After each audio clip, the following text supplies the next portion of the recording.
페브는 곧 도착할 거야. 왜 이렇게 겁먹었어?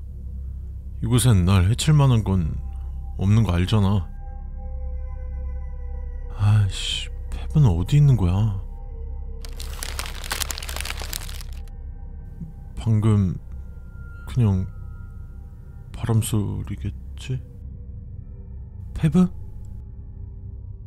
어둠 속에서 피로 얼룩진 미소가 보이며 검은 바지와 파란색 재킷을 입은 10대 소년이 달빛 아래로 걸어 나온다. 피로 물든 그의 치아가 반짝거린다. 페브, 너 뭐 하는 거야? 형, 진짜 애처럼 놀랐던 거 알아? 근데 페브, 너 이 피스름 뭐야? 이게 피처럼 보이긴 하는데 사실 이 사과에서 묻은 거야. 뭐 진짜 피일 수도 있고? 페브, 여기 이상한 것들 투성인데 막 그런 거 만지고 그러면 안 돼. 근데 진짜 맛있어. 달콤하고 짭짤하고 단짠. 형도 한번 먹어봐. 뭐? 그걸 먹었어? 갑자기 소년은 피를 토하기 시작하며 주변의 풀들이 마치 피를 핥으려는 듯 피 쪽으로 기울여지기 시작한다. 이윽고 소년의 피부가 갈라졌고 그 틈새로 단단한 껍질 같은 게 드러난다. 뼈처럼 보이는 무언가가 움직이고 사지가 갈라지며 여러 개로 나뉘어 구부러진 집게발로 변했다. 소년은 끔찍한 비명을 내지르며 얼굴이 찢어지고 뒤틀린다. 얼굴은 이미 인간이라 부르기 힘들었고 새로 생긴 입이 무언가를 말하는 것 같았지만 그저 괴물의 울부짖음일 뿐이었다. 소년은 이제 인간이 아닌 갓 태어난 지네 같았다. 몸을 떨며 바닥을 기어다니다 갑자기 경련을 일으키는 듯 튀어올라 자신의 형에게 달려든다. 형은 숲속으로 온 힘을 다해 도망쳤지만 금세 괴물이 된 동생에게 발목을 물려 쓰러졌고 괴물은 형 위에 올라타 살점을 찢고 뜯어먹었다.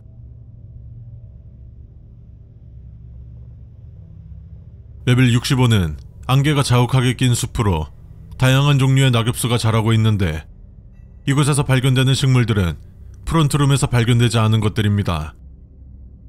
이 레벨의 모든 나무들은 가을 단풍이 든 나무처럼 보이지만 단풍이 든 것이라고 치기엔 너무 푹다는 것이 특징입니다. 짙고 습한 안개가 레벨 전체를 뒤덮고 있고 때문에 하늘을 볼 수 없지만 어떠한 광원이 레벨 전체를 밝게 비추고 있어 해가 뜨기 시작하는 새벽녘 같은 밝기를 유지하고 있습니다. 또 레벨에는 신선한 바람이 부는 것 외에는 다른 날씨는 없으며 이 바람 덕분에 서늘한 기온을 유지하고 있습니다. 나무들은 길을 잃거나 모종의 이유로 죽은 생존자들의 시체를 양분으로 삼습니다. 시체는 죽은 지 몇 시간 만에 흡수됩니다. 나무 외에도 거대한 곤충으로 추정되는 생물들이 발견되는데 그중 2m가 넘는 거대한 진해가 목격된다고 합니다.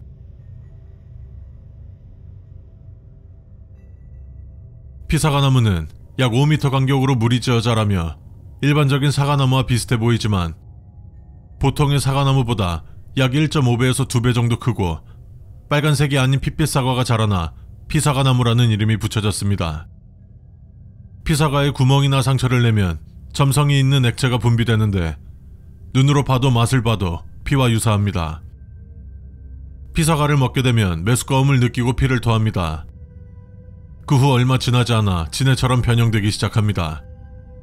레벨에 서식하는 진해들이 피사과를 먹고 변이 된 생존자들인지 아니면 스스로 번식을 할 수 있는 방법을 가지고 있는지는 아직 밝혀지지 않았습니다. 이곳을 헤매는 생존자들 중 아주 드물게 땅속에 살점으로 뒤덮인 큰 틈을 발견했다고 합니다. 흔히 입이라고 불리는 이 틈은 지름 약 2에서 3m 정도이며 끝이 보이지 않을 정도로 굉장히 깊다고 합니다. 안쪽은 붉은 살덩이로 덮여있고 간혹 사람의 치아와 같은 것들이 보인다고 합니다. 레벨의 깊숙한 곳에서는 그루터기라는 구조물을 발견할 수 있는데 그루터기에 가까워질수록 오감에 문제가 생겨 자세한 조사를 할 수는 없었습니다. 대표적인 현상으로는 하늘이 사진과 같이 붉게 변하며 모든 물체가 검은색 실루엣으로 보이며 마치 그림을 그린 것처럼 표면이 거칠어진다고 합니다. 이 현상이 발현된 이후부터 이성적인 사고가 어려워지고 시간이 실제보다 느리게 흐르는 것처럼 느끼며 영혼과 몸이 분리된 느낌을 받았다고 합니다. 일부 그루터기를 만진 생존자들은 다음 부위에 심각한 화상을 입었고 그루터기로 인한 화상은 절대 아물지 않았습니다.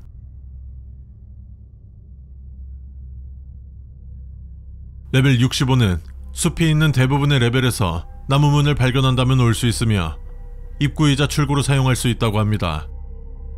현재 확인된 바로는 레벨 14, 23, 32, 499, 크림슨 숲이 레벨 65와 연결되어 있다고 합니다. 여러분들께서 보고 싶은 레벨 또는 궁금한 엔티티가 있다면 댓글로 남겨주세요. 지금까지 세상의 모든 미스테리 세몸이었습니다. 레벨 317은 네온 셔플이라고 부르며 마치 실험실을 연상케 하는 분위기며 모든 가구와 구조는 검은색의 외곽선이 파란 네온 사인으로 빛나고 있습니다. 레벨은 크게 통제실과 로비, 두 구역으로 나뉩니다. 통제실은 텅 빈 크루즈선 조종실과 비슷하며 중앙의 방향을 조정하는 조종관이 있습니다.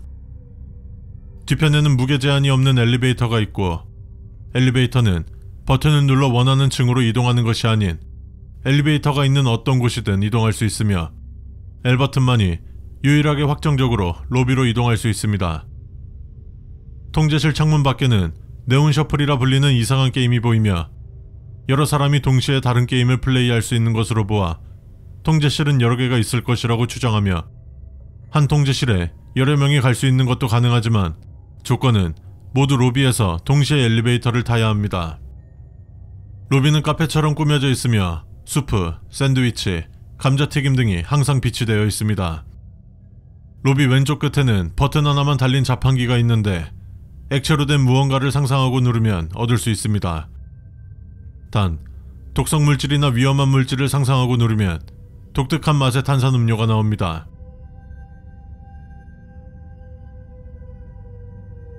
레벨 317에 처음 오게 되면 높은 확률로 통제실로 오게 되며 누군가의 목소리가 들리게 됩니다. 환영합니다. 저는 지휘자입니다.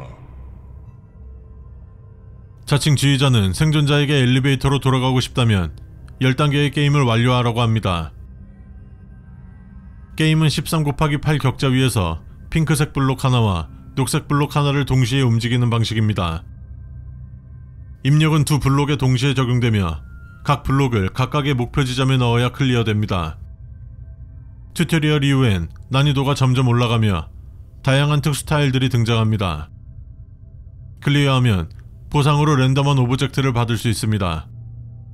이곳에는 셔플 스쿼드라고 불리는 구성원 20명 정도의 작은 생존자 그룹이 존재하며 10대 후반에서 20대 초반으로 구성되어 있습니다.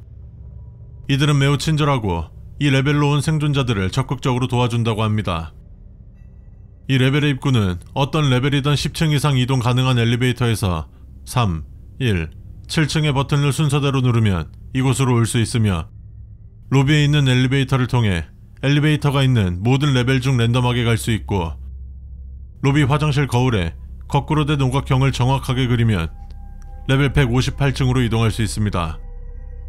여러분들께서 보고 싶은 레벨 또는 궁금한 엔티티가 있다면 댓글로 남겨주세요.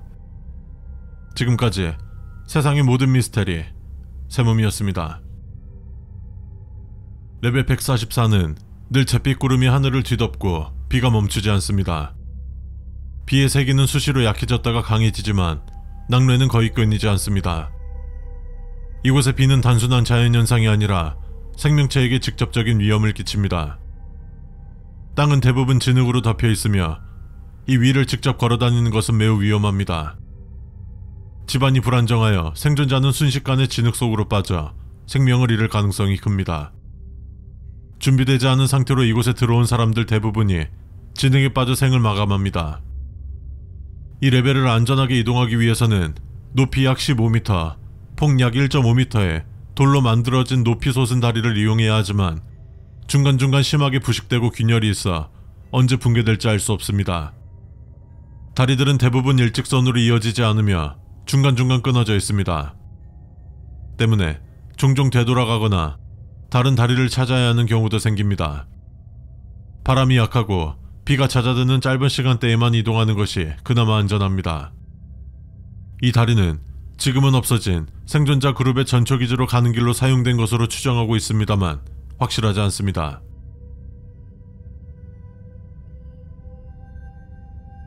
이 다리들은 서로 다른 폐 구조물들을 연결하고 있습니다. 폐허의 크기와 형태는 제각각이며 그중 일부는 피난처 역할을 할 수 있습니다. 그러나 습도가 매우 높아 내부에는 곰팡이와 균류가 무성하게 자라 있습니다. 이 곰팡이들은 레벨에 존재하는 폐허 내부를 뒤덮고 있으며 대부분 독성을 지니고 있어 섭취하거나 호흡할 경우 심각한 중독 증상이 발생합니다. 폐허 안에서는 오래된 인간의 유골이나 뼈가 자주 발견되는데 일부는 최근 사망한 것으로 추정되는 사람의 유골이지만 대부분은 과거 이 지역을 점유했던 존재들의 흔적으로 추정됩니다. 습한 환경과 곰팡이의 영향으로 인해 이곳에서는 가치 있는 유물을 발견하기 어렵고 메모나 표식을 남기려는 시도 역시 곰팡이와 비에 의해 빠르게 사라집니다.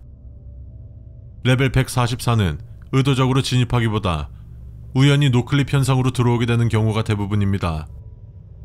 이곳에는 유용한 자원이 거의 존재하지 않으며 생존을 위해서는 철저한 준비가 필요합니다. 만약 어떤 방법으로든 이곳으로 들어갈 준비를 한다면 방수 기능이 있는 따뜻한 의류, 침낭, 손전 등, 식량, 간단한 무기 등을 반드시 준비하십시오. 빗물은 상대적으로 안전하게 마실 수 있지만 지면의 웅덩이의 고인물은 곰팡이로 오염되어 마실 수 없습니다. 물을 마시려면 하늘에서 떨어지는 빗물을 받아 마시고 호흡기를 보호하기 위해 여가 마스크를 착용하는 것이 좋습니다. 마스크가 없다면 곰팡이 노출을 최소화하기 위해 최선을 다하십시오.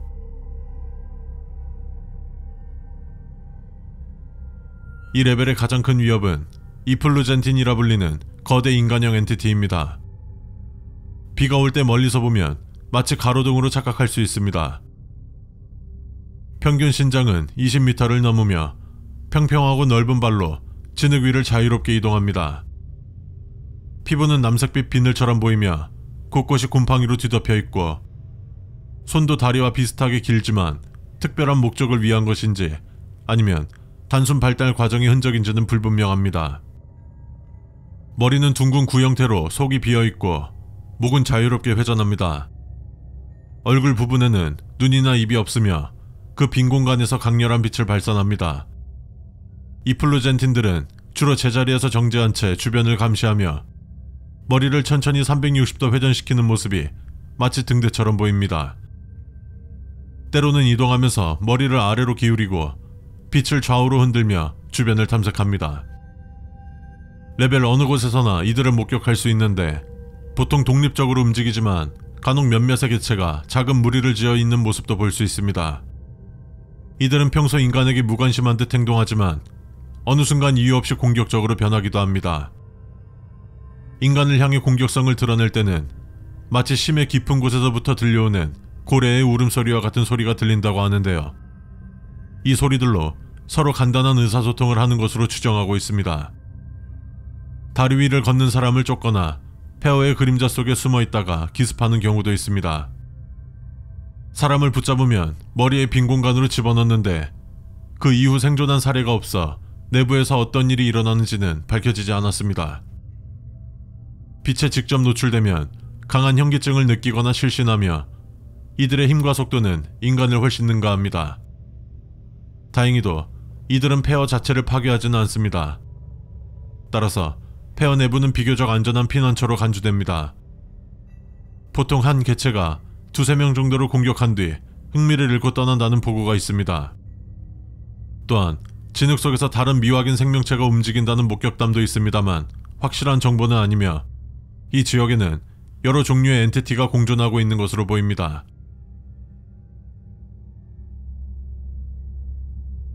레벨 144는 굉장히 위험한 레벨입니다.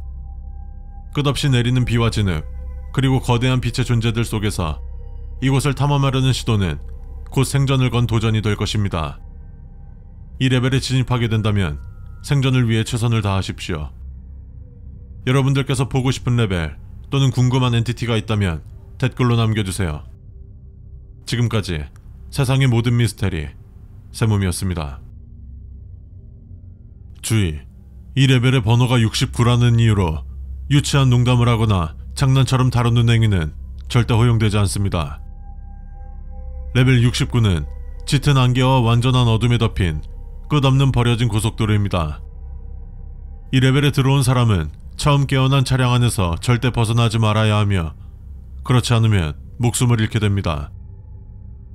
이 레벨은 양쪽에 낡은 콘크리트 벽이 늘어서 있는데 매우 오래전부터 버려진 것으로 보이며 차량이나 인류의 흔적은 고속도로 그 자체를 제외하고는 존재하지 않습니다. 시야는 주변을 둘러싼 이상한 안개 때문에 극도로 제한됩니다. 특별한 상황이 아니면 차량의 헤드라이트, 손전등 이외의 빛은 전혀 존재하지 않습니다. 이 레벨에서 전초기지 및 생존자 그룹은 존재하지 않으며 환경 특성상 영구적인 기지를 만들려는 시도조차 이루어지지 않았습니다. 레벨 69의 시작은 모든 사람에게 동일하게 일어납니다. 대부분의 경우 레벨 3에서 기절해 있던 차량 안에서 그대로 깨어나게 됩니다. 만약 차를 타지 않았다면 이곳에 있는 무작위 차량 안에서 깨어납니다. 차량은 고속도로 위 아무 곳에나 나타날 수 있으며 어떤 경우에는 옆으로 쓰러져 있거나 거꾸로 뒤집혀 있기도 합니다. 무슨 일이 있어도 절대 차에서 내리지 마십시오. 차량 내부는 레벨 69에서 유일하게 안전한 장소입니다. 차를 벗어나는 순간 엔티티와 안개에 노출되어 목숨을 잃을 가능성이 매우 높습니다. 정말 꼭 내려야 한다면 절대 차에서 멀어지지 말고 바로 옆에 머무르십시오.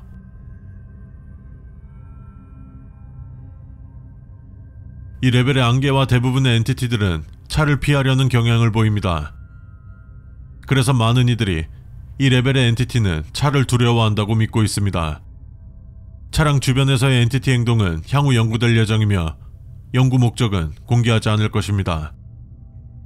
깨어나 있을 때 차량 상태가 멀쩡하길 바라십시오. 보통의 경우 에어컨, 유리창, 조명 등이 고장나 있었다고 합니다. 차량의 핵심 부품이 처음부터 망가져 있다면 생존이 매우 어려워질 것입니다. 조작법은 프론트룸의 자동차와 거의 동일하므로 운전은 어렵지 않습니다. 연료는 필요 없습니다. 왜냐하면 이곳의 차량에는 연료통 자체가 없기 때문이죠. 내부 구조는 현실과 비슷하지만 동일하진 않으며 연료가 없이 어떻게 작동하는지에 대해서는 아직 밝혀지지 않았습니다. 고속주행은 의외로 크게 위험하지 않습니다. 이곳에서는 구조물이나 엔티티, 다른 차량을 마주칠 확률이 극도로 낮기 때문입니다. 몇몇 생존자들은 이곳에서 최고속도로 몇 시간, 며칠, 몇 주, 혹은 그 이상을 달려도 눈에 보이는 물체가 단 하나도 없는 경우도 있다고 증언했습니다. 하지만 무언가와 충돌하면 대부분 즉사합니다. 그래서 이 레벨로 간다면 선택지는 두 가지입니다. 두 경우 모두 리스크를 가지고 있는데 조심스럽게 운전을 하면 사고를 피할 수 있지만 많은 시간을 낭비하여 생존에 필요한 물이나 식량 등이 부족해 굶어 죽을 수 있고 빠른 속도로 이동해 긴 거리를 짧은 시간에 이동할 수 있지만 무언가와 충돌하면 즉사할 리스크. 선택은 레벨 69로 간 당신의 몫입니다.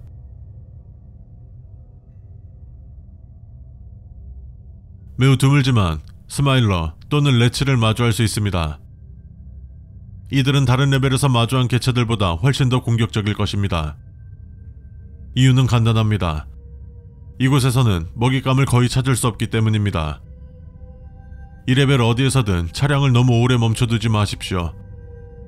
오래 정차하면 엔티티들이 차량을 발견하고 부수고 진입하려 할 수 있습니다. 또한 시야가 안개로 가려져 있기 때문에 운전 중 그들과 충돌할 위험도 있습니다. 위에서 내려오는 존재들, 이 레벨에서 가장 위험하고 설명하기 어려운 엔티티입니다. 차량을 절대 떠나면 안 되는 가장 큰 이유입니다. 평소에는 눈에 보이지 않습니다만 차에서 내리는 순간 어둠 속에서 조용히 다리가 내려옵니다. 다리는 거미나 개의 다리처럼 길고 날카로운 형태이며 이들은 목표를 잡거나 몸을 꿰뚫은 뒤 어둠 속으로 끌고 갑니다. 한번 잡히면 탈출은 거의 불가능에 가깝습니다. 이 개체에게 운 좋게 살아남은 소수의 생존자들은 그들의 피부는 차갑고 미끈하며 그 어느 것보다 단단하다고 증언했습니다. 소총, 폭발물 등 어떤 공격도 통하지 않아 현재로선 이들을 제거하는 방법은 존재하지 않으며 죽어있는 개체도 발견된 적이 없습니다. 절대로 이 존재와 마주치거나 시험하려 하지 마십시오. 속삭임. 이것이 실제 엔티티인지 정신착란 증상인지는 아직 확실하지 않지만 레벨 69에서 가장 흔하게 마주치는 개체입니다. 속삭임은 정신상태를 약화시키고 생존의 희망을 꺼져버리게 만드는 강력한 부정적 생각입니다. 이러한 부정적인 생각들이 온전한 자신의 생각이 아니라는 점에서 정신착란 증상보다는 엔티티로 추정하고 있는 이유입니다. 동일한 생각이 근방에 모여있는 사람들에게 동시에 나타난다고 합니다.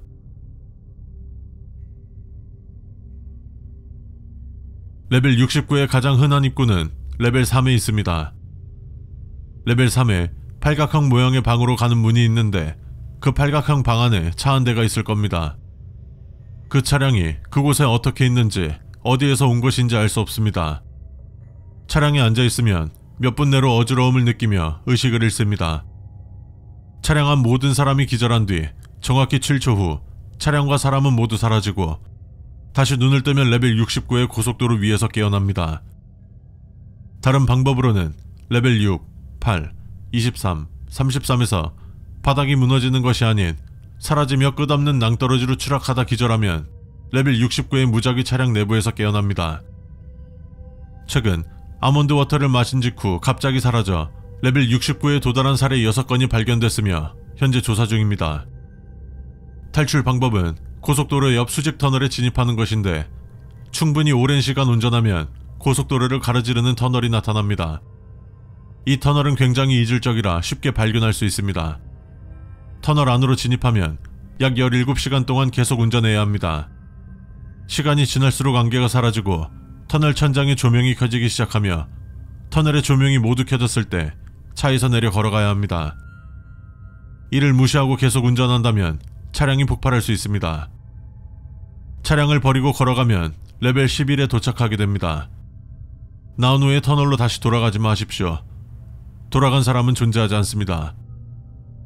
아직 확인되지 않은 방법입니다만 위에서 내려오는 존재에게 붙잡힌 뒤 레벨 0에서 깨어난 경우도 있다고 합니다. 일부 생존자들이 이렇게 주장하지만 증거가 없으며 모두 혼란 상태였습니다. 따라서 탈출 방법으로는 인정되지 않습니다. 여러분들께서 보고 싶은 레벨 또는 궁금한 엔티티가 있다면 댓글로 남겨주세요. 지금까지 세상의 모든 미스테리 세몸이었습니다.